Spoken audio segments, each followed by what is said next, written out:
Hola, bienvenidos a otro episodio de Sanar es Chido. Estamos por acá Elisa Tavares y Josafat Romero, que ya hemos estado en otros episodios, psicoterapeutas en CAPAC, entre otras cosas. Y pues bueno, hoy vamos a estar hablando sobre el tema de la relación con el cuerpo y la relación con la comida.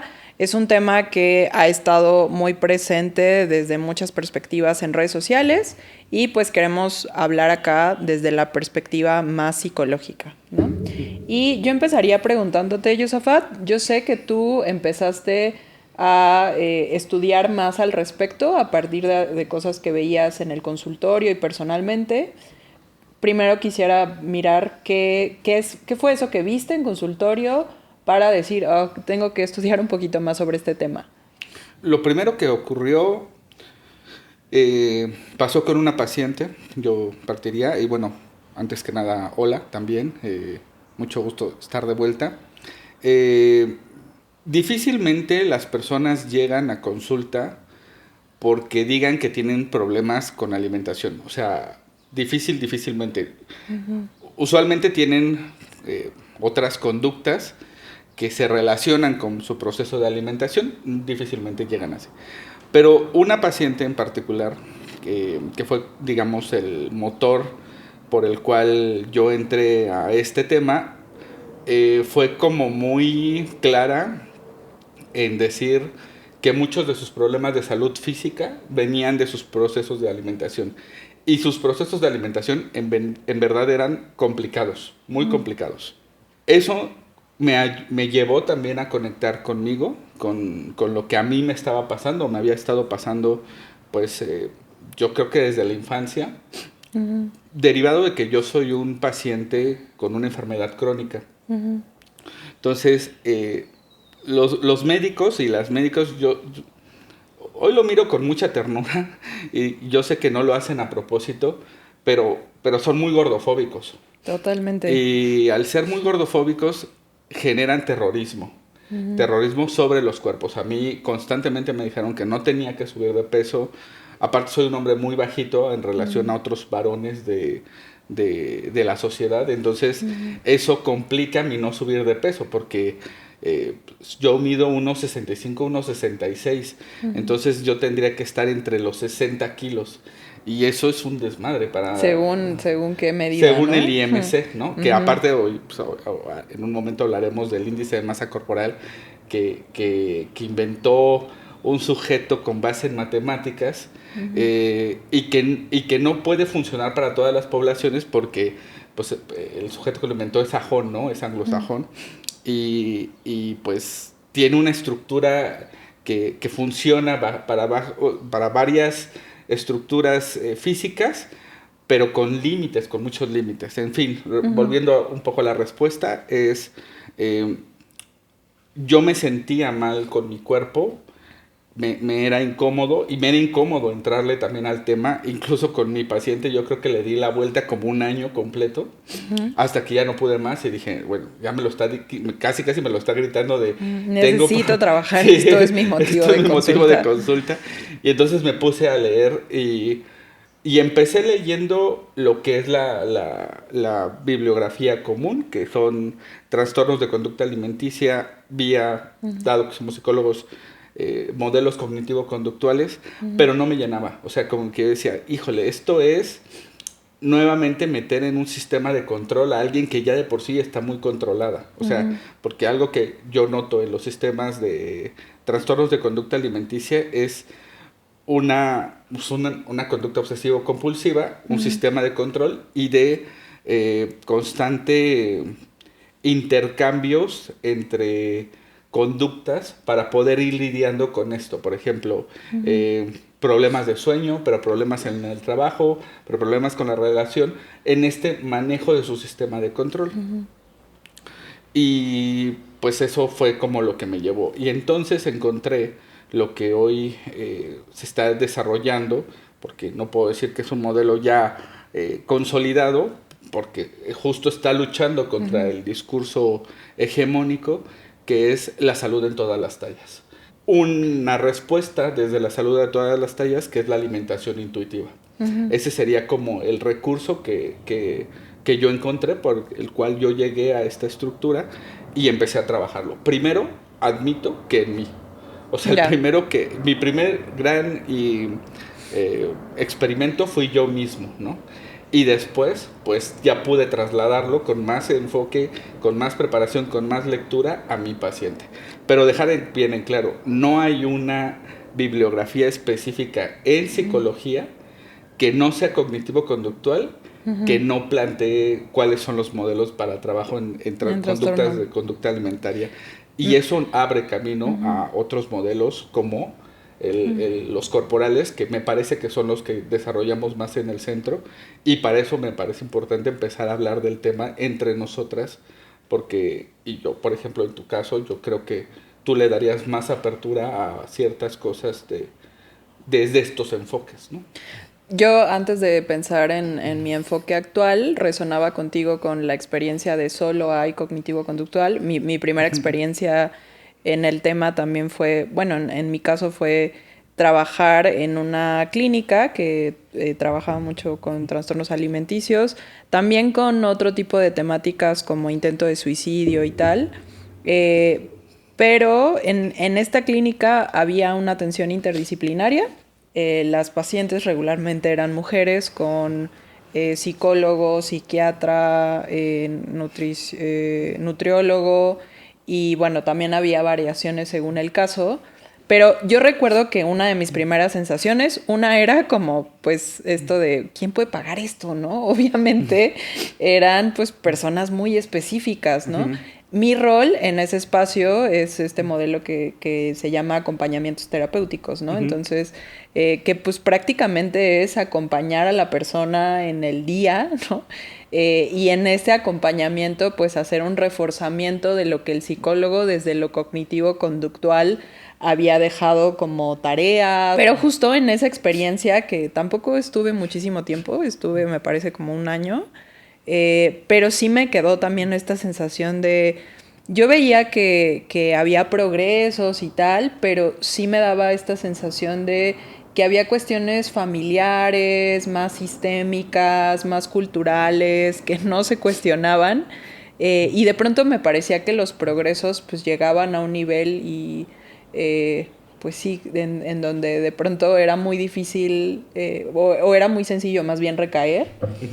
Y eso, ¿no? O sea, también recuerdo este sinsabor de esta forma se trabaja, algo no me checa, algo no me encanta. No es el tema al que yo más me dedico y también tengo, como tú, ¿no?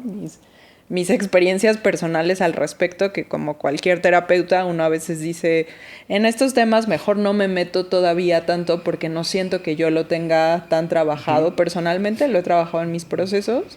Pero también tengo un límite de, bueno, yo sé que yo he tenido trastornos alimenticios, sé que mi relación con el cuerpo y la comida pues ha ido mejorando, pero pues tiene sus temas y entonces pues también es un tema que abordo con cuidado, ¿no? Y que incluso a veces pues me ha pasado en consulta referir o trabajarlo desde mi enfoque que es distinto, ¿no?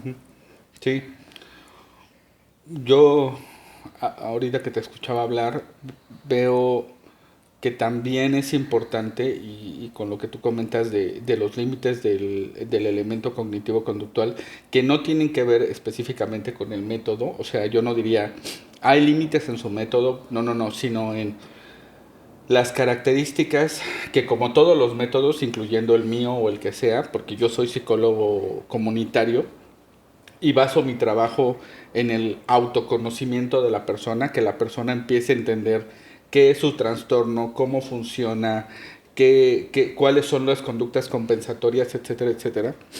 Pero creo que principalmente, y esto tiene que ver con lo que está ocurriendo en la actualidad, es una conducta que también está atravesada por el género, por Totalmente. Elementos sociales y culturales que han ido construyendo, y por lo tanto también ahí hay una diferencia de género entre las dos personas que incluso estamos sentadas aquí. Claro que mi trabajo con mi cuerpo es menos complejo que, y no lo digo en un sentido de competencia, que tú con el tuyo, porque justo uno de los elementos centrales de la construcción de lo femenino tiene que ver con la belleza. Totalmente. ¿No? Y eso complica el proceso, por ejemplo, en una mujer a diferencia de un hombre. Y yo creo que sería importante mirar culturalmente desde dónde viene, ¿no? Este cuidado de las bellezas de la belleza en las mujeres. Digo, hay mucho escrito al respecto, pero pues, o sea, simplemente irnos a las historias de las abuelas o historias no tan o sea, que uno dice, bueno, ¿cuánto ha pasado? ¿100 años? ¿200 años? En donde pues todavía había cierta compra-venta, ¿no? En el momento del matrimonio y que justo, ¿no? Parecía en ese momento que pues lo que había que ofrecer desde el lado de la mujer pues era la belleza, ¿no? Por eso... del lado del varón, pues que pueda el poder proveer, económico, ¿no? exacto. Sí, sí, sí. Y la verdad es que no ha pasado tanto tiempo, ¿no? De ese tipo de transacciones. Entonces, si lo vemos desde ese lugar, pues hay una carga, sí, cultural muy fuerte. Yo he visto también variaciones por estados, por ejemplo, ¿no?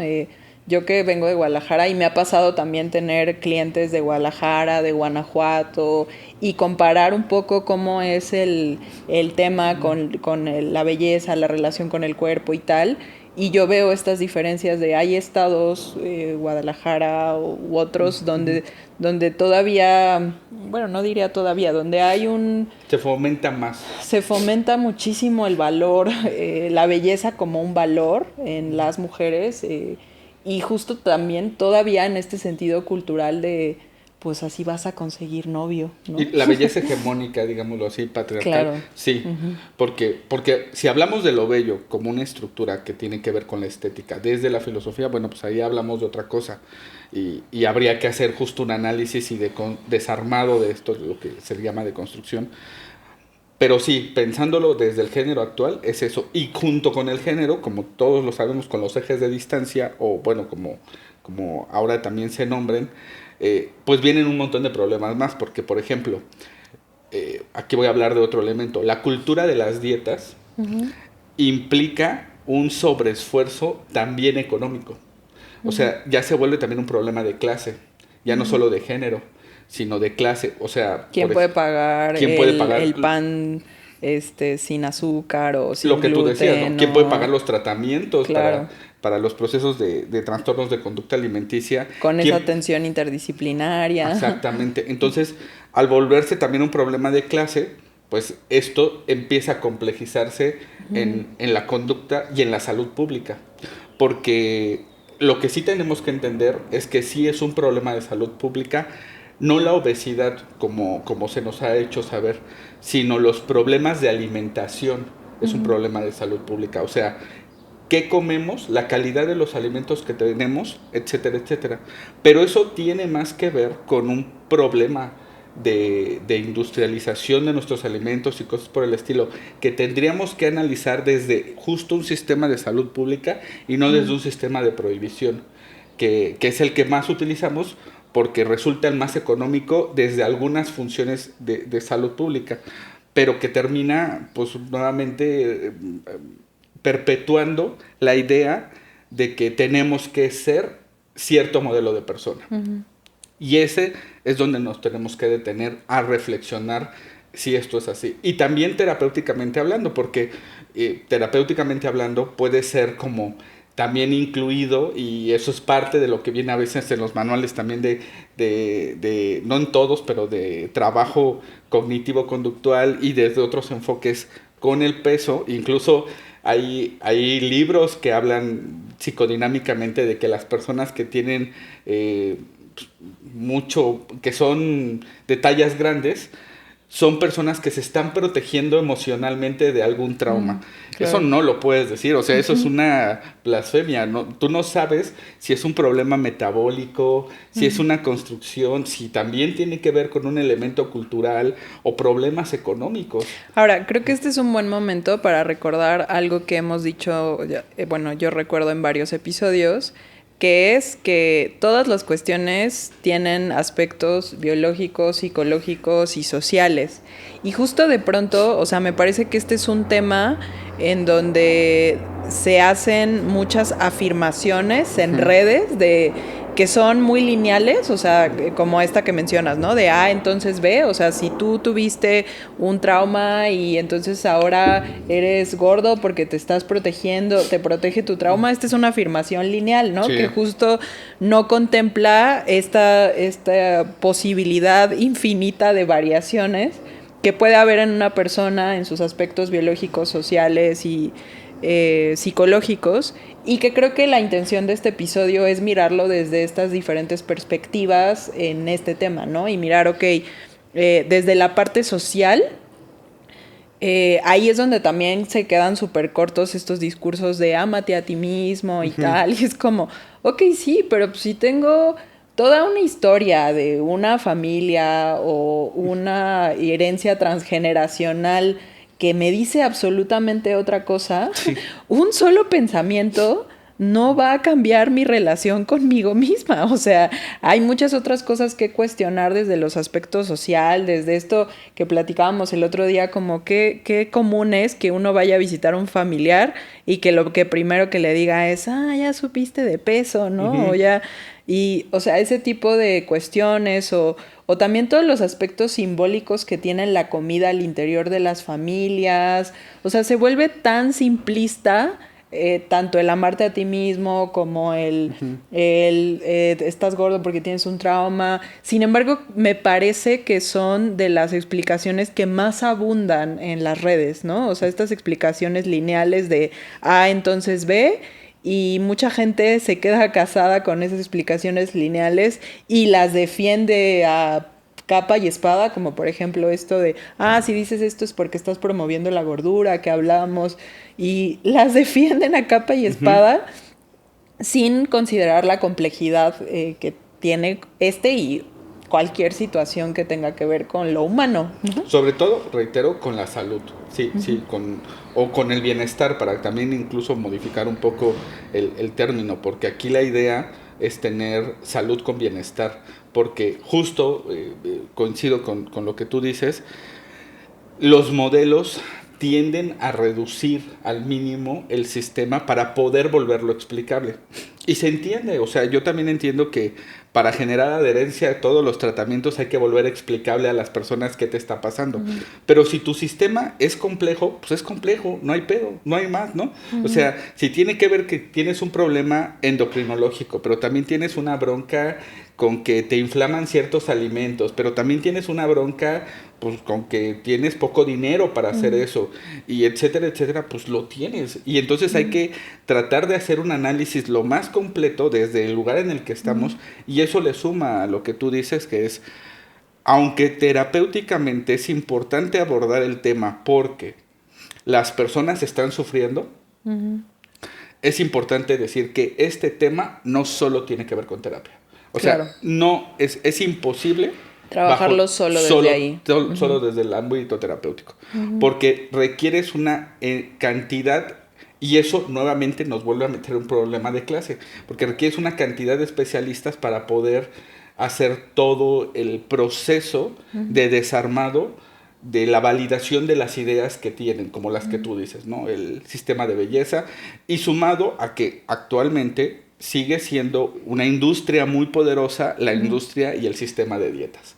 Es seguramente que tiene que ver con la industria farmacéutica, junto con la pornografía y los videojuegos, son las industrias más poderosas que tiene el planeta. ¿Por qué? Porque la cultura de dietas es un gran negocio. Sí, claro, no es algo que le interese desmontar al gran capital, ¿no? Sí. Plantean ideas como de medicamentos que te ayuden a bajar de peso, pero si esto fuera un problema de salud que en verdad se intenta resolver, entonces teóricamente ese medicamento lo resolvería. Y no es así, porque, y aquí vienen, digamos, los primeros elementos de los que terapéuticamente sí se pueden hablar. Nuestra desconexión con el cuerpo desconecta la conducta más básica que tenemos, que es la de hambre y saciedad. Ese fue el primer gran experimento que yo tuve conmigo. ¿Cuándo en verdad tengo hambre? Y esto es un desarmado también social. ¿Por qué? Porque nosotros tenemos horas de comida. Y teóricamente comemos en horarios, pero nuestro cuerpo, si lo soltamos, no tiene horarios. O sea, si tú le empiezas a decir a tu cuerpo, come cuando quieras, no tiene horarios. Y hay cuerpos que comen más seguido que otros cuerpos. Y eso pues, tiene que ver con su hambre y su saciedad y el contacto con esta conexión y también con otras conexiones, como también, sí, yo tengo antojos, pero eso es diferente, se coloca en la corporalidad de forma diferente y funciona de forma diferente. Y entonces estos procesos de validación, porque hay que validar mi hambre, porque sí, hoy por hoy está invalidada mi hambre. Hay chistes incluso sobre eso, ¿no? Tú no tienes hambre, tú lo que tienes es sed. Y eso no es cierto, sí tengo hambre. Ahora hay canciones de yo no tengo hambre, tengo ansiedad. Bueno, eso no sé si existe, pero... Y eso a veces, y sí, puede haber un apetito ansioso, pero aunque sea un apetito ansioso, es un apetito. Y hay que darle su lugar y hay que decir, bueno, pues sí, estás comiendo de ansiedad, pero probablemente porque también tienes un poco de hambre. Y esta reconexión es muy compleja. Pero muy compleja porque tiene un montón de reglas sociales que romper. O sea, reitero, tan solo la de los horarios y todo el sistema de la industria que es, hay en dietas en las que tienes que tener ayunos intermitentes y otra de come 5 veces. Y además y son sí. modas, ¿no? Suelen ser modas, Sí, que usualmente van... sí, ¿no? Ahora estaba viendo una, porque pues yo veo programas, muchos programas de eso, no solamente estos de Discovery Channel, sino de otro tipo también, en el que sale alguien como la dieta, ¿cómo se llama? Del hombre primitivo. Porque dice, no, pues que es que cuando nosotros estábamos en la época de los mamuts, pues teníamos grandes ayunos y solo comíamos esto. Sí, pero ya no estamos en la época de los mamuts. O sea, sí. Entiendo que sí, funcionaba así y el cuerpo funcionaba así y caminaba enormes trayectos. Sí, y volvemos a estas explicaciones muy lineales y muy reducidas, ¿no? Que engloban o validan algo que yo quiero... mencionar o esta dieta que quiero vender y entonces pues me saco ahí un argumento para, pero sin considerar pues esto que hablamos, ¿no? Es una situación compleja la relación con el cuerpo y para cada quien es distinto la relación con la comida. Eso le suma a un tercer elemento que junto con el hambre y la saciedad que es muy importante y que ahorita tú comentabas también, que es nuestros procesos de alimentación también son procesos de socialización. Nosotros y nosotras comemos en sociedad. Y también es un proceso de disfrute. Ya no, hoy por hoy, ver a la comida y a veces reducirla a un eje puramente metabólico nutricional es falacia. Hoy por hoy nuestro proceso de alimentación también incluye, así como nuestra vida sexual, no es solamente reproductiva, es un acto de placer, también comer es placentero. Y entonces eso complejiza todavía más el asunto porque hay cosas que nos producen, y ese es el gran asunto con la cultura de las dietas, rompe nuestro sentido de placer con comer. Porque lo vuelve un elemento cuasi mecánico en el cual nos podemos meter muy feo. Sí, y donde empieza a haber distorsiones, también cosas que se simplifican de esta comida es mala y esta es buena, esto, no sé, esto no debería, esto no debería a esta hora. Y lo que decíamos hace rato, también se vuelve un tema donde hay tantísima información y a la vez es como, bueno, pues quién sabe, ¿no? O sea, y sin embargo, este aspecto que mencionas de la conexión con el cuerpo, ¿no? O sea, no necesariamente es un tema de información, o sí, pero no desde un lugar solo racional, ¿no? Sino de cómo yo siento mi cuerpo, reconocer mis señales de hambre, reconocer mis señales de cansancio en este tema del movimiento. Sí. O sea, este tema lleva invariablemente a pensar todas las cosas de nuestro cuerpo las que nos hemos desconectado. Evidentemente, desde el sentido terapéutico, en las que más se suma es la conexión con nuestras emociones. Pero la verdad, y veíamos yo el capítulo en el que estaba Aarón y Carolina hablando de las necesidades desde cierta regulación, nuestras necesidades son el elemento vital para nosotros. ¿Por qué? Porque todas las necesidades son el regulador vital de nuestra existencia. Es decir, necesitamos comer, necesitamos dormir, necesitamos cagar, necesitamos orinar. Y todas estas son las primeras que bloqueamos, porque tratamos de tener, por ejemplo, control de esfínteres. Y yo no digo que te cagues donde sea. O sea, no estoy hablando o convocando eso, pero lo que estoy diciendo es que a veces nuestro control de esfínteres es tan rígido que es: yo no voy a pararme de esta silla hasta que no termine tal cosa, güey. Pero llevas media hora intentando cagar. O sea, y hasta que termine este trabajo. Exactamente. Y eso no puede ser. Y es ahí donde este tema justo conecta con una gran desconexión con nuestra corporalidad. Y una rigidez con nuestro sistema social, sin importar qué tan liberales queramos ser en algunos temas.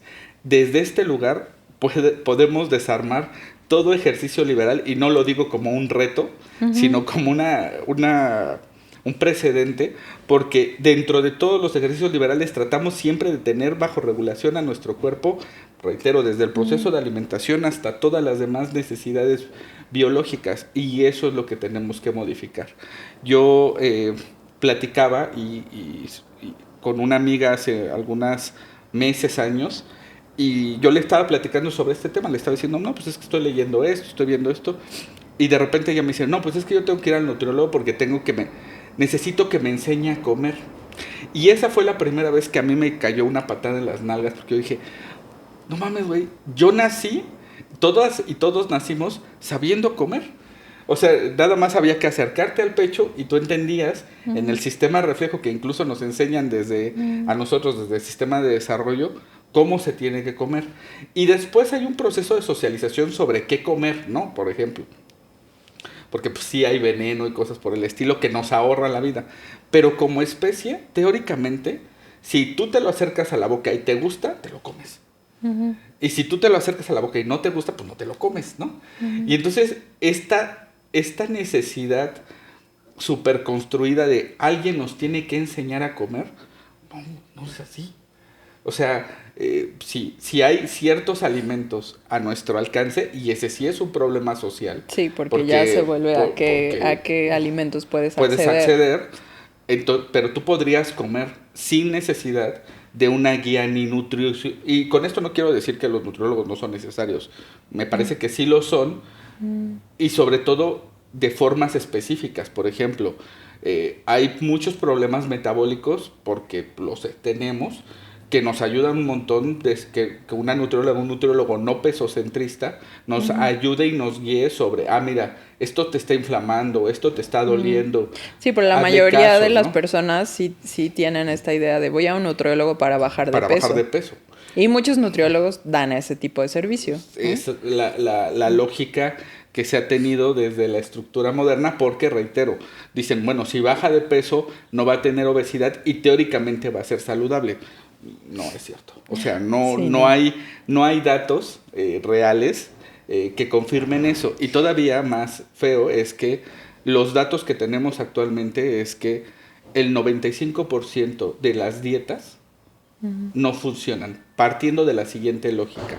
Las dietas son hechas para bajar de peso y teóricamente te tendrían que mantener abajo de ese peso. Y no importa qué dieta hagas, en 3 a 5 años tú tienes un rebote y regresas a tu peso, e incluso más, porque hay una línea de trabajo, en este momento no recuerdo exactamente el término, que cuando tú la superas, o sea, cuando tú subes esa línea, es muy difícil bajarla. Es una línea como de salud que tiene tu propio peso, como un gobernador de tu peso.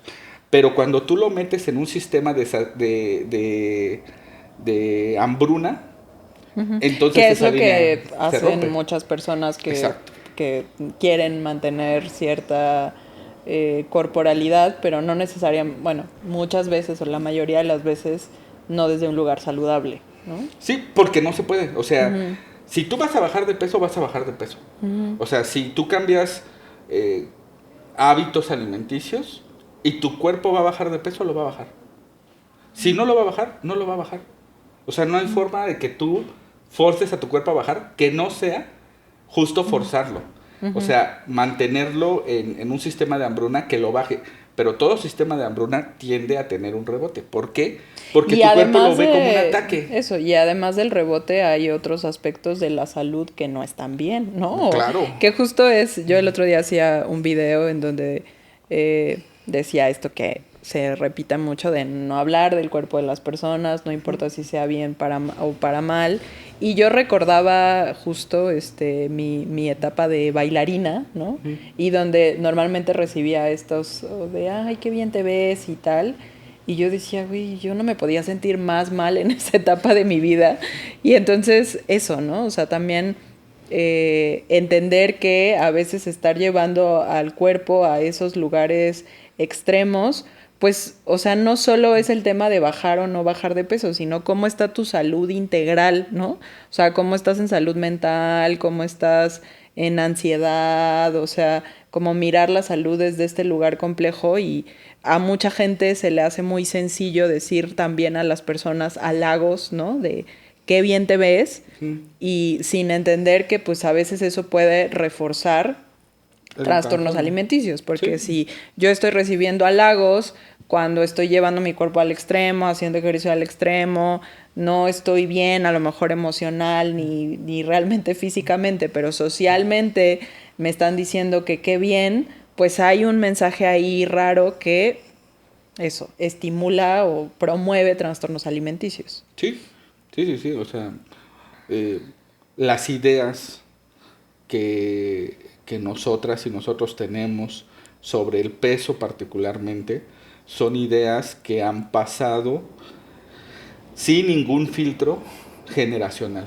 O sea, no hay un filtro y sobre todo no hay elementos porque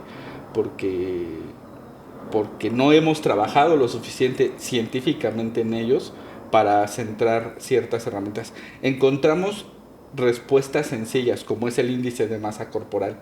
O sea, dijimos, mira, aquí ya tenemos una respuesta. Deberían de estar entre este y este rango. Exactamente, y vamos a salir del problema que tenemos. Pero realmente no, porque así como la pobreza no se puede detener solamente con darle a todos mucho dinero, porque no funciona así, tampoco la hambruna se ha logrado apaciguar. Y ese es un problema social que, por ejemplo, tenemos.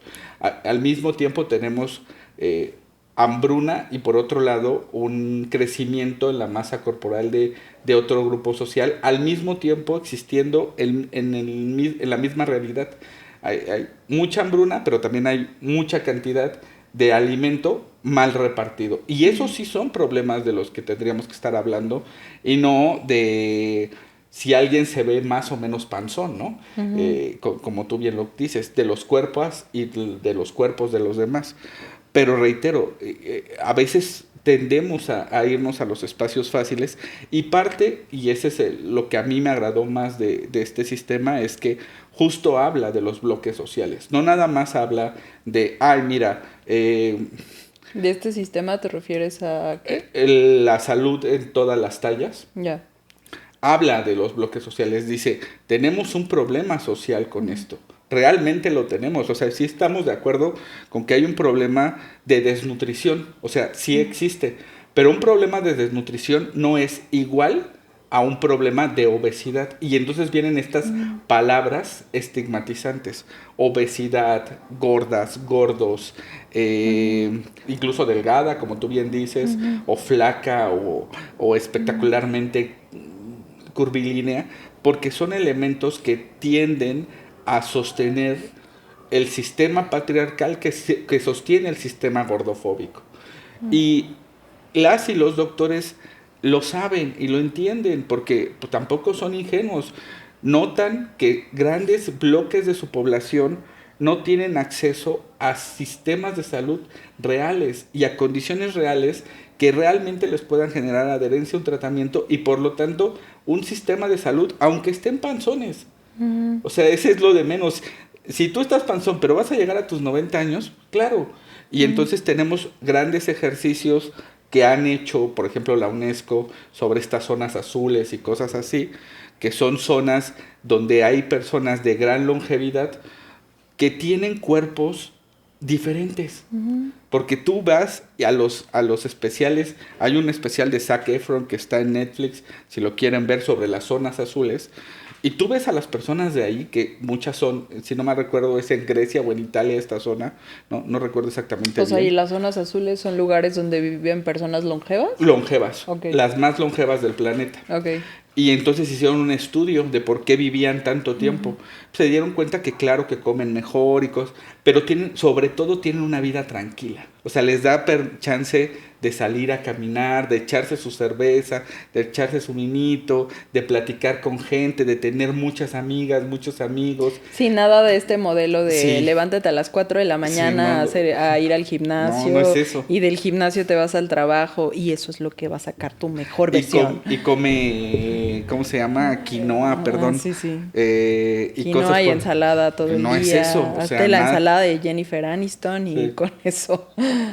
Lo que encuentran es que tiene más que ver con un bienestar social y un estado de tranquilidad en las personas que les ayuda a vivir más.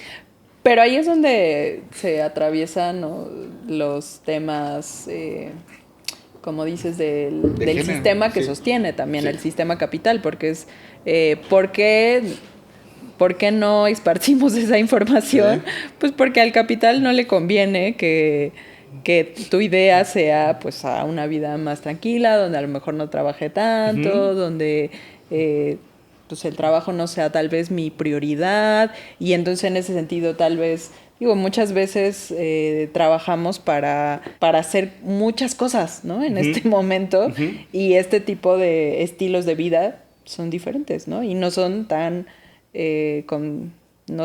tan compatibles con el mundo capitalista, ¿no? Sí, sí, porque al tener sistemas de producción tan acelerados, o sea, la idea de tener que hacer, solo porque se requiere, pues no lleva a un proceso de reflexión real.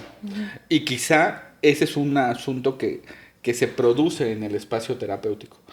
Más allá de otra cuestión es, digo, lo veo particularmente, y hablaré de hombres por mi condición de varón. Yo tenía un paciente que de repente llegaba a terapia y salía bien encabronado, bien enojado, perdón, porque decía, ay, es que aquí me haces pensar. Y yo, pues de eso se trata. Pero lo interesante es que, digamos, en la vida cotidiana entonces no piensas, y pues no piensas, o sea, solo es un acto reflejo. O sea, y de ahí nuevamente volviendo a este esquema de los horarios de comida, por ejemplo, ¿por qué comes a las 8? Pues porque me dijeron que comiera a las 8. Oye, ¿pero tienes hambre? No. Pero a mí me dijeron que comiera a las 8, a la 1, a las 5 y a las 7. ¿Pero tienes hambre? No tengo hambre, pero voy a comer a las 8. Y entonces es de, pues si no tienes hambre, no comas. Y si no te hace sentido hacer ciertas cosas, es momento de reflexionar que no hace sentido. Y esta conexión con el cuerpo ayuda bastante a reflexionar qué hace sentido y qué no hace sentido. El martes, digo, esto va a requerir un poco más de contexto porque tiene que ver contigo, pero de alguna... El martes yo veía una paciente... ¿Vas a contar un chisme mío? Voy a contar más o menos. Okay. El martes veía una paciente que entró a uno de los cursos gratuitos que organizaste. Ah, ok. Que creo que fue el de Caro, el de Carolina. Uh-huh. Y ella entró porque pues estaba con la expectativa de, ay, vamos a hablar del amor romántico, de mis relaciones y cosas así. Pero entiendo que la conexión del curso les fue llevando a tener que hablar de la relación con sus papás. Uh-huh. Y ella dice, porque ese es el tema que hemos estado trabajando en terapia, dice, yo no sé cómo llegué a ese lugar, ¿no? y yo reconozco que tu método, al ser un método que tiene mucho que ver con el cuerpo, pues el cuerpo de la colectiva les llevó a tener ese tema, porque seguramente la colectiva trae ese tema de alguna forma. Sí, yo ese día también me sorprendí cómo llegamos aquí. Pero yo de repente digo, fíjate, si le haces caso a tu cuerpo, puedes llegar a lugares que luego tu cabeza no quiere llegar. Para mí, la verdad, por eso el psicodrama ha sido tan liberador y tan importante también en mi proceso de sanación. Y si hago recuento ahorita de momentos en donde en talleres trabajamos temas que tenían que ver con la relación con el cuerpo, otra vez no porque mi taller convocara eso, porque como dije no es como el tema que más trabajo, pero muchas veces me ha sucedido que en el curso de las sesiones aparece, ¿no? Y recuerdo mucho un taller que di que era en general sobre la deconstrucción de la feminidad y en una sesión apareció el tema de la relación con el cuerpo, otra vez como emergente grupal, como algo que tenía el grupo. Y yo recuerdo que apareció un enojo, Yosa, que yo pocas veces he visto en otras sesiones. O sea, yo todavía tengo grabado en mi mente, porque ahí mi propuesta como psicodramatista fue, bueno, pongamos una instalación de todos estos mensajes que hemos recibido sobre el cuerpo, pues ya las chicas pusieron su instalación con el material que había ahí. Y mi propuesta después fue como, pues, ¿qué nos da ganas de hacer con esta instalación? Y lo que quisieron hacer, romperla, ¿no? Pero partirle la madre, ¿no? O sea, y yo las veía así con una energía y con un enojo tirando la instalación. Yo también le entré y fue, o sea, catártico, pero en verdad a mí me dejó muy impresionada, como no he visto esta cantidad de enojo a veces, ¿sabes? Ni con temas de violencia, ni con otro tipo de situaciones. Y de pronto, pues aquí, o sea, este grupo de chicas me dejó impresionada, la verdad, ¿no? Ese fue uno. Y pues muchas veces en psicodrama trabajamos con un recurso que se llama mapa fantasmático corporal. Y pues hay que hacer el contorno del cuerpo para trabajar con ciertos significados, ¿no? Y muchas veces, justo desde que las personas piensan en hacer su contorno, pues eso genera, pues desde ahí se pueden generar movimientos, ¿no? O sea, desde el hecho de pensar, verme dibujada. Y creo que también de lo que me han comentado clientas en algunos momentos es muchas veces darse cuenta de las distorsiones que tenemos de cómo es mi cuerpo, ¿no? O sea, que yo tengo una idea de que es más grande o más chico, y que de pronto al verlo en el mapa es como, ay, así es. O sea, yo tengo otra idea. Y ahí me viene justo también esto que hablábamos de lo social, ¿no? Yo, por ejemplo, fui adolescente en los 2000 y yo hago encuestas con mis amigas y pues la mayoría hemos tenido algún tema de trastorno alimenticio, pero pienso en qué contenido había en los 2000 en las redes y tal. O sea, era un tema, es que ya ni siquiera creo que le puedo llamar solo gordofóbico. O sea, había una promoción de los trastornos alimenticios cañona, sí. O sea, de personas a las que les llamaban gordas que ni al caso, de promover los cuerpos que eran bellos, que eran cuerpos, ya no digo delgados, ¿no? Sino, entonces... Esqueléticos. Sí. Y ahí es donde se observa cómo, pues, estos aspectos sociales se introyectan en lo psicológico y se convierten en distorsiones perceptuales en donde en verdad no nos podemos ver como somos, ¿no? Y eso es lo que va moviendo los trastornos de conducta alimenticia a otros trastornos. O sea, porque los trastornos de conducta alimenticia derivan en trastornos de ansiedad generalizada, incluso, como tú lo dices, derivado de la ruptura con la realidad, en trastornos sociopáticos que de repente hacen que las personas hagan cosas primero con su cuerpo y luego también con el cuerpo de las demás personas. Porque hay una película que tú me recomendaste, pero yo vi después, donde no me acuerdo exactamente ahorita el nombre, de antemano una disculpa, pero es una mamá que le pone medicina a su hija en la comida porque su hija es más gordita. Es mexicana, ¿no? Es mexicana la película, sí. No me acuerdo, Malos Hábitos o Buenos Hábitos, Malos algo Hábitos. Así. Y entonces eso es también parte del sistema sociopático, porque es de, tú eres capaz de enfermar a tu hija o de dañarla físicamente para cubrir un rol social que es que tu hija se tiene que ver delgada. ¿Por qué no es delgada? No lo sé. Pero a mí lo que me importa es que sea delgada. Y eso es sociopático, porque estás haciéndole daño a una persona sobre el sistema de redes, de leyes y de normas morales y éticas, y es tu familia. Y esas cosas, y parte, o sea, reitero, porque sí, también lo haces. Digo, hablas de la película, pero sin dar mayores datos. Yo he tenido muchos casos en consulta, ¿no? De que me llega la hija, pues, ¿no? O sea, la hija que tuvo este tipo de relación con su mamá, que la mamá siempre la metió al gimnasio, siempre la puso en dietas desde los 7 años, ¿no?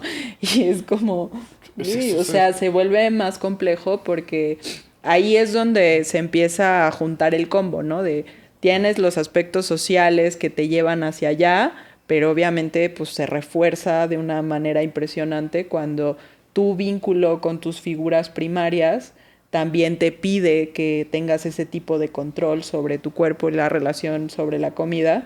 Y ahí es donde otra vez el discurso de ámate a ti mismo se queda cada vez más corto, porque es como solo desde cambiar un pensamiento voy a modificar que eso, la relación con mi mamá o con mis figuras primarias me mandaban el mensaje de que tenía que hacer eso para ser amada. Y la conexión es una necesidad básica humana, así como necesitamos agua y comida. Desde que somos bebés necesitamos conexión y afecto y seguridad. Y estas 3 necesidades, los niños, los niñas percibimos como nuestros primeros vínculos nos dan eso. Y si yo percibo, ok... O nos lo quitan. O nos lo quitan. Sí. Si yo de manera intuitiva percibo, ok, si hago esto, entonces voy a tener conexión, afecto, seguridad, pues por supervivencia lo vamos a hacer. Sí. Porque pues es el intercambio que me pide. Si yo necesito afecto, intuitivamente siento que si no hago eso me voy a morir. De forma intuitiva, entonces te lo voy a dar. Sí. Y pues ahí aparecen un montón de situaciones más complejas, ¿no? Sí, y entonces esta idea que te decía una amiga, me decía de me tienen que enseñar a comer, en ese contexto pues tiene sentido, porque es así como de, claro, yo no sé qué es correcto y qué no es correcto comer, como de, pues, ¿cómo no te diste cuenta? O sea, ¿cómo perdiste esa conexión? Es como si de repente alguien perdiera la conexión de decir, bueno, si yo salto por esa ventana, ¿me mataré o no me mataré? Pues, o sea, la conexión intuitiva, como tú bien le llamas, y que Piaget le llama sentido común, dice, pues te dice, sí, o sea, sí te vas a morir, ¿no? Y a veces esas cosas, por ejemplo, han llevado a situaciones que también desde mi punto son... O sea, yo lo he visto, lo he estado leyendo. Ha sido un tema particular desde esta parte de la alimentación intuitiva que me ha llamado mucho la atención, que tiene que ver con la idea de la bariatría, por ejemplo, y de cirugías bariátricas, que son cirugías en las que le meten mano a tu estómago para disminuir tu conducta de hambre-saciedad. Pero... o sea, lo que está registrado, digo, donde seguro hay conductas, hay marcas de éxito, pero lo que está registrado es que mientras no exista un trabajo terapéutico profundo sobre estas personas, primero que nada, la cirugía es muy peligrosa. Y segundo, terminan en una condición en la que, reitero, sociopáticamente es de yo... ¿Qué es sociopáticamente? Porque digo, yo te lo entiendo perfecto, pero no sé si se entienda. Que no me importa el bienestar de las personas. O sea, yo pierdo una conexión emocional, lo que tú decías del vínculo con la persona. Lo que me interesa es una conducta práctica. A veces incluso de placer, pero de un placer que es muy práctico. Es así como de, a mí me gusta ver el dolor de las personas. O como esto que hablamos, ¿no? Como Sí. la mamá de, pues yo quiero una hija delgada, ¿no? Y Y me me vale madre si lo te tengo que me operar. vaya a costar, yo la Ajá, quiero, sí. sí. O yo quiero ser feliz. Y me vale madre es tu necesidad y quien Exactamente. quieres y que eres una niña. Ajá. Yo lo que quiero es eso. Y eso es lo que pasa en este punto. Yo lo que quiero es ser delgado. No me importa que me tengas que cortar el estómago o me tengas que destruir la mitad del cuerpo. Yo lo que quiero es esto. Y es de, wow. Porque sí es necesario todo un proceso en el que valga este ejercicio de renuncia que tú vas a hacer a tu cuerpo, porque te van a quitar una parte de tu cuerpo, ¿no? Y es de, bueno, pues yo ahí sí creo que tenemos que plantearnos que los ejercicios prácticos para resolver un problema que no es práctico, porque vuelvo a decirlo, la desnutrición y los problemas alimenticios no son un problema práctico, son un problema social, cultural, demográfico, transgeneracional, etcétera, etcétera, no sirven. Así tajantemente lo digo, porque pues en algo debe de servir la expertise, no sirven y te meten en más problemas. Requieres un trabajo largo, lamentablemente derivado de todas las conductas sociales que se presentaron, porque como bien lo dices tú, pues viene de que la abuelita te decía gorda o gordo, de que la mamá te ponía a hacer ejercicio, etcétera, de que validaban y valoraban en exceso la belleza y la estética patriarcal moderna. De que después todos los medios también lo... Exactamente, que salen Pati Chapoy y Pedrito Sola diciendo se ve espectacular la muchacha y cosas así. O tal, se ve gorda. Súper gorda, ¿no? Y eso rompe, destruye. Y entonces, pues claro que el proceso... Y sí, pues las personas que se acercan con estos trastornos tienen que pasar por varias etapas, incluso actualmente derivado de las conductas que tenemos, alejarse de redes sociales y de espacios, o bien protegerse dentro de las redes sociales. Seguir con solamente cuentas que les vayan a alimentar este discurso de bienestar y de salud para esa persona. ¿Por qué? Porque sí, es cierto, en las redes sociales se dice todo, se dice mucho y no se dice nada. Se dice de manera muy lineal. Sí. Se juzga mucho. Y el juicio es tajante, ¿no? Es así como de, si tú, por ejemplo, como lo dices, si tú estás gordo, eres flojo. ¿De dónde viene? O sea, no conoces mi vida, no entiendes cómo soy. ¿Cómo te atreves a decir que si yo tengo kilos de más o kilos de menos, desde tu postura, desde el IMC, desde lo que sea, yo soy flojo? O sea, no hay una lógica, ¿no? Yo, o sea, pensando en que justo ya hablamos de lo complejo que es y para nada vamos a generalizar, pero ¿qué te ha ayudado a ti personalmente para mejorar o sea, como qué cosas prácticas te han ayudado a mejorar la relación con tu cuerpo y la comida? Yo sé que soy acusado de poner una cantidad y entonces diré 5 cosas prácticas para ayudar. Conecta con tu hambre y saciedad. Disfruta tu comida, o sea, ábrete espacio para reconectar con el disfrutar comer, ¿no? Eso, por ende, implica eliminar juicios a tu comida. No hay comida buena, hay comida mala, hay comida. Con todos los procesos industrializados y la Coca-Cola y los pingüinos y es comida. O sea, si tú tienes hambre y eso es lo que tienes a la mano, come mejor. O sea, lo que hay, ¿no? Procesos de socialización vinculados a la comida. Las personas que tienen más profundamente los trastornos de conducta alimenticia no les gusta comer en grupo, porque pues les duele, ¿no? Y es importante jalarnos incluso a veces medio forzarnos a estar en colectiva y comer, porque nos ayuda a entender el disfrute de la comida. Me decían, porque yo soy muy tragón, o sea, yo tengo que aceptar que soy muy tragón, me decían un par de amigas que que estaban pasando por estas conductas en estos años. Me dicen, es que comer contigo es chido porque comes tan rico y eso es importante, o sea, disfrutar el ejercicio de comer y reconectar con tu cuerpo, no solo desde tus emociones, sino desde tus necesidades, que son todas. Duerme cuando tengas sueño, ve al baño cuando tengas ganas de ir al baño, bebe agua cuando tengas ganas de beber agua, incluso también tus antojos. Si se te antoja andar encuerado en tu casa porque quieres sentir el aire, hazlo, ¿no? O sea, esas 5 cosas me parece que a mí en lo particular, y es por donde he estado llevando el ejercicio terapéutico que yo tengo con este tema, eh, y veo cómo las personas lentamente, porque es un ejercicio de los más lentos, porque es de las conductas más arraigadas, incluso más que algunas que son como más comunes hablar, como, ay, el amor romántico y el amor de pareja, y qué problemático. Bueno, esta le gana, porque es muy complejo, muy, muy complejo.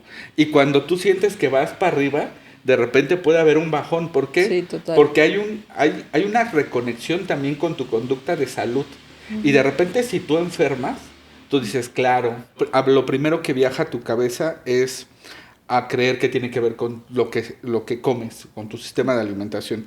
Y claro, ir al médico lo refuerza, porque en el médico usualmente te van a preguntar, primero, no sé por qué, que eso es bien importante de decir, por cierto, nota mental, si van al doctor, no es necesario que los pesen, no es necesario que los pesen, no tiene nada que ver la dosis que les van a dar, a menos que sea para ciertos problemas muy específicos como metabólicos, no es necesario que los peses. Ustedes pueden decir, no quiero que me peses, porque no, la mayoría de las enfermedades, por ejemplo la gripa, no tiene ningún sentido que alguien te pese, ¿no? Claro. O sea, y entonces te pesan y evidentemente con el índice de masa corporal no das y lo primero que te van a decir es, pues tienes que bajar de peso. Y eso complica nuevamente en estos 5 puntos la reconexión con tu cuerpo, porque tú dices, pero me siento bien, o sea, en verdad, yo creo que muchas personas que han estado en dicen, oye, pero ya no me duele, ya no estoy tan enojada, pues sí, pero estoy más panzón, pues sí, ¿no? Y está bien, y está bien, ¿no? No hay problema. Entonces, yo iría por esos 5, no sé cuáles. O bueno, no sé, tú cómo... Yo primero encuadraré en decir lo que ya dije, ¿no? He tenido trastornos alimenticios y como tú dices, hay subidas y bajadas. Y yo, por ejemplo, ubico que algo que me digo que sí es más cognitivo, pero que en los momentos en donde me preocupa algo de mi imagen, ¿no? O sea, pienso en cuando me casé, por ejemplo, ¿no? Yo decía, yo me voy a poner a dieta... O sea, pero sí recuerdo que fue primero muy cognitivo de, a ver, o sea, la persona que se va a casar conmigo me tiene que querer como estoy, ¿no? Y va a ser un mensaje para mí de, ya después nos separamos por otras cosas, pero en ese momento simbólico, para mí personalmente sí fue muy importante que yo no le diera mucho peso a eso, ¿no? Porque mi herencia familiar sí es absolutamente de darle el peso, sí, al físico, desde el estereotipo, absolutamente. Y pues bueno, ¿no? O sea, para mí fue muy importante que en esa etapa yo dije, bueno, no le voy a dar peso. Y me pasa, por ejemplo, también en el podcast, ¿no? O sea, hay momentos desde donde mi secuela de trastorno alimenticio, me veo en el video y digo, Dios mío, ¿no? Y después digo, a ver, o sea, eso no puede ser más importante de lo que dices, por ejemplo, ¿no? O sea... yo he visto podcasts donde dicen cosas horribles, ¿no? O sea, poco compasivas, pero se ven muy guapas, ¿no? Y justo ahí yo hago mi reacomodo cognitivo de, a ver, desde tu esencia, desde la persona que tú eres y quieres ser, pues lo que más te interesa es, ya ni siquiera lo digo desde la inteligencia, ¿no? De, quiero decir cosas muy inteligentes. Lo que más me interesa es aportar desde lo que me gusta y desde lo que a mí me hago, ¿no? Y ese es mi gran objetivo en el podcast, ¿no? Lo demás, el verme y decir, ya subí de peso, pues es la voz de mi mamá, de mis tías, de toda mi familia, es esa voz ya introyectada, pero no es mía, ¿no? En verdad, a mí lo que me importa es disfrutar este proceso y aportar algo si se puede. y ya, ¿no? Entonces, para mí esos reacomodos cognitivos han sido importantes y también, obviamente, pues desde el enfoque en el que yo trabajo, compartir esto en grupos, ¿no? O sea, muchas veces te digo, no necesariamente es la convocatoria de mi taller, pero muchas veces, sobre todo en talleres de mujeres, pues aparece este tema, esta preocupación y esto, ¿no? Compartirlo. Que a mí me parece que hay momentos en los trastornos alimenticios en donde todo es muy solitario, ¿no? Y justo se vuelve cada vez más, pues estas conductas que tú mencionas, ¿no? Las obsesiones, las compulsiones, desde un lugar muy solitario y aunque hay paradójicamente, ¿no? Hay grupos donde a veces hay recomendaciones de cómo bajar más y tal, pero justo pues son grupos desde un lugar pues muy poco sano, ¿no? Entonces creo que darle el giro de tuerca a hablar de estas cuestiones en grupo y hablar de cómo nos sentimos con esto y poner también estas voces, ¿no? O sea, identificar, creo que es esto, además del reacomodo cognitivo, para mí la segunda estrategia sería identificar de dónde viene esa voz. O sea, es esa voz que te dice, come menos o ya estás muy gorda o tal. ¿En verdad es mi voz? ¿En verdad a mí me preocupa? ¿O es el eco de mi familia? ¿Es el eco del lugar donde crecí? ¿Es el eco de los programas que veía? Y eso, para mí diferenciar, no es mi voz, a mí no me interesaba esa madre, ¿no? Yo me la paso bien con mis amigos, la gente que me quiere mucho desde otros lugares y justo la gente que uno también va alejando, ¿no? A estas personas que les recuerdan más esos ecos de que, ay, nos importa mucho la imagen y tal. Creo que también ese es un tercer recurso para mí, ¿no?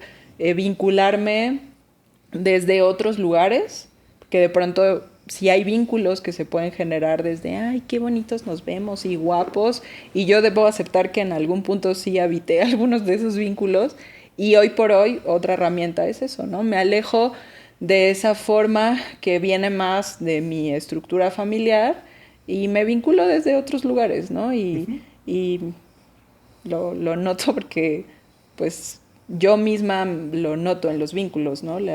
Lo orgánico que es, cómo me siento yo y justo me doy cuenta como, este vínculo tiene más que ver con cómo nos sentimos, no con cómo nos vemos y qué hacemos y qué bonitos y tal. Eso sería uno tercero para mí. Sí, sí. Yo, fíjate, ahorita que tú decías algo, creo que sería importante para la comunidad que nos ve dejar una cosa en claro, que es, más que definir qué es un trastorno de la conducta alimenticia, dejar en claro que tú puedes intuir o puedes deducir, más que intuir, deducir que probablemente sería bueno ir con algún terapeuta si todo el día estás pensando en comida, no en comer, sino en comida. Si constantemente tú relacionas tu felicidad con tu peso, si constantemente tú relacionas tu estado emocional con tu peso, si tú te relacionas con las personas a partir de cómo te ves, cómo se ve tu cuerpo, si tú cuentas calorías, si tú cuentas los alimentos, si constantemente has estado en una dieta a lo largo de tu vida, yo te recomendaría por tu salud física y emocional que te acerques con algún especialista no pesocentrista, por favor, que te ayude con estas cosas. ¿Por qué? Porque sé, y lo digo en verdad desde la misma experiencia, sé que no es lindo. Y algo que dicen en la comunidad a la que pertenezco dentro de la formación, que son las nutriológicas, que es, hay más tela y hay más tallas, no se apuren. Hay mucha ropa de muchas tallas y hay más tallas, uno puede cambiar de talla y no hay mayor problema. Y la ropa es muy bonita, me gusta mi camisa y es grande, es muy grande mi camisa y cosas por el estilo. Entonces yo diría eso y con eso particularmente cerraría. Okay. Les recomiendo a la comunidad que sigue de Capac el podcast que pues nos dejen sus dudas, sus comentarios. Yo sé que este tema es, y lo comentaba hace rato con Elisa, relativamente polémico porque hay muchas versiones y vertientes de muy esto, polares, ¿no? y muy polarizantes. Y pues solo cerraría yo, amén de como vaya a cerrar Eli, recomendándoles este libro. Es algo sencillo, chiquito. Se llama Cómo comer. Diría el nombre del autor, pero honestamente no me va a salir. Ahí lo ponemos en la liga del video. Y me parece que tiene recomendaciones que tienen que ver con lo que hoy platicamos, que es darte tiempo para comer, disfrutar tus alimentos, darte tiempo para tomarte un té y ver las nubes. O sea, esta lógica de disfrutar y de reconectar con tu cuerpo a partir de un ejercicio que sí es muy budista, porque es un monje budista quien escribe el libro, pero que nos ayuda a escuchar nuevamente nuestras necesidades. La velocidad de la vida moderna nos lo impide. Uh-huh. Vivir en la Ciudad de México, yo sé que hay otras personas que viven en otras ciudades, pero vivir en ciudades grandes como México, Guadalajara, Monterrey, es muy complicado, mucho tráfico, comer en 10 minutos. Yo veo personas que en 15 minutos se atragantan la comida y entonces no la disfrutan. Y creo que estas cosas son las que pueden reconectarnos y modificar nuestra forma de lidiar con nuestro cuerpo y con la comida y con nuestro cuerpo. Uh-huh. Pues muchas gracias por escuchar otro episodio. A ver, déjenos sus comentarios. Por ahí este es nuestro segundo de Yo Soy Mío. Sí. Si quisieran algún tema también específico, han visto que somos diadas de Capac, entonces pueden incluso dejarnos esas recomendaciones de, me gustaría que tal y tal hablaran de tal. Y pues bueno, también como decía Yosa, las preguntas sobre este tema. Y nos vemos próximamente en otro episodio de Sanar es Chido.